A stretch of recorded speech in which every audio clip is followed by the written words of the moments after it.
नमस्कार, बहुत स्वागत है आपका। देख रहे हैं आज का खास ज्योतिष जरा हट के। आपके साथ मैं हूं आपका इष्ट फ्रेंड संतोषी। भगवान गणेश को प्रसन्न कैसे किया जाए, गणपति कैसे खुश हो जाएं कि कुंडली बैलेंस हो जाए, संतुलित हो जाए। सकारात्मकता और शुभता के जनक भगवान गणेश के पूजन वंदन आराधन से, उपासना से राहु जनित दोष, ऐसे दोष जो राहु के कारण पैदा होते हैं, वो स्वतः शांत हो जाते हैं। राहु जनित दोषों का शमन हो जाता है। आज गणपति को प्रसन्न करने का एक बहुत दिव्य प्रयोग हम बताने वाले हैं। आइए पहले भगवान गणेश के दिव्य मंत्र का जाप करते हैं। गजाननं भूतगणादिसेवितं कपेत्थजम्बूफलचारुभक्षणम् उमासुतं शोकविनाशकारकं नमामि विघ्नेश्वरपादपङ्कजम्। ओम गंगणपतये नमः, ओम गंगणपतये नमः, ओम गंगणपतये नमः। तो गणेश भगवान को प्रसन्न करने का प्रयोग क्या है बताएं हम। इससे पहले राहु जनित दोषों के विषय में बता देते हैं। अगर आपके बच्चे का मन शिक्षा से विमुख है तो पंचम पंचमेश, अष्टम अष्टमेश राहु से संबंध बनाता होगा। अगर आपको काम में कभी अप कभी डाउन, कभी अप कभी डाउन, कभी अप कभी डाउन लगा हुआ है, तो राहु की उंगली हो गई है।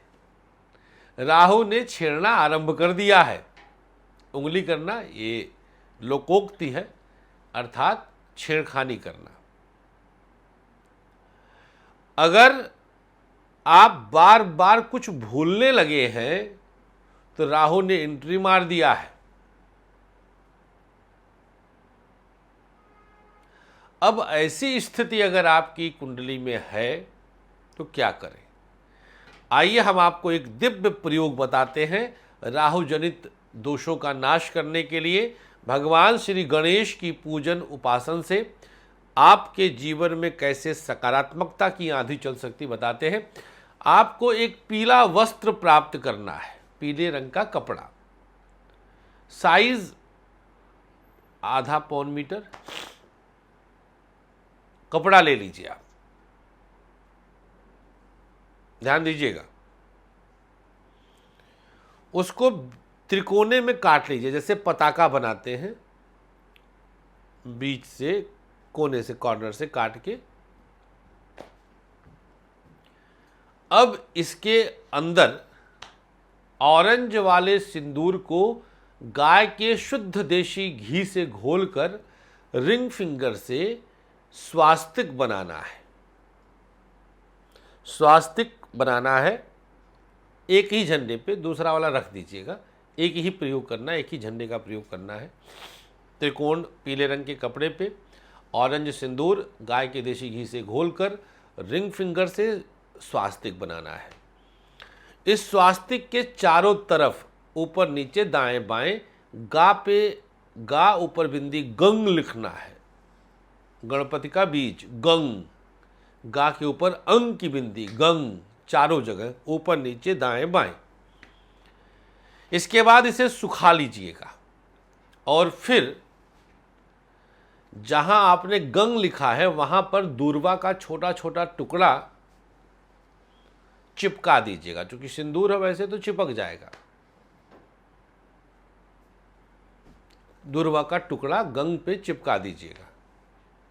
बस इतना सा करना है और फिर इसे तह करके ले जाकर गणेश मंदिर में रख देना है, वहां पर चढ़ा देना है एक दिन के लिए। अभी पूरा नहीं हुआ प्रयोग। अगले दिन प्रातः स्नान के बाद खाली पेट जाइए, पुजारी जी से उसको वापस लीजिए और कुछ दक्षिणा 10, 11, 21 जो भी आपकी क्षमता हो वो पंडित जी को पकड़ाकर झंडे को ले आइए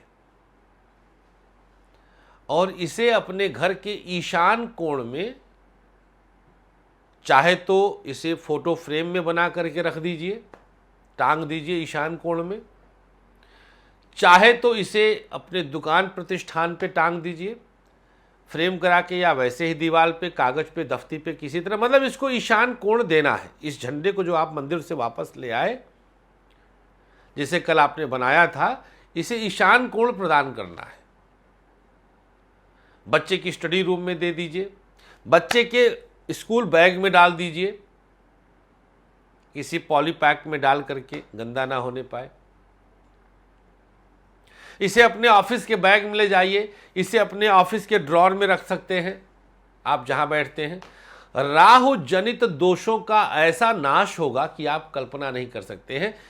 यह प्रयोग माँ सरस्वती की कृपा, भगवान गणेश की कृपा से मेरा बनाया हुआ है, इसलिए इसका जो भी चोरी करेगा या फिर कहीं अन्यत्र अपने चैनल पे बोलेगा, भगवान गणेश उसकी बुद्धि को हर करके उसके अंदर दुर्भाव आएगा और वो उसका नाश हो जाएगा।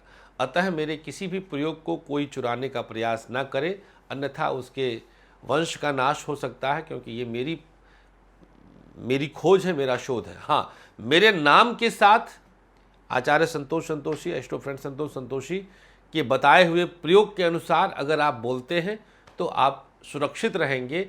आपको कृतज्ञता ज्ञापित करनी ही है, अन्यथा ये ब्राह्मण की वाणी है।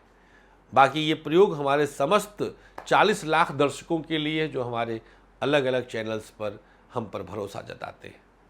बहुत बहुत आभार, आपका प्यार बनाए रखिएगा। भगवान गणेश आप सबकी मनोकामना पूरी करे। बहुत बहुत धन्यवाद। नमस्कार, श्री राधे।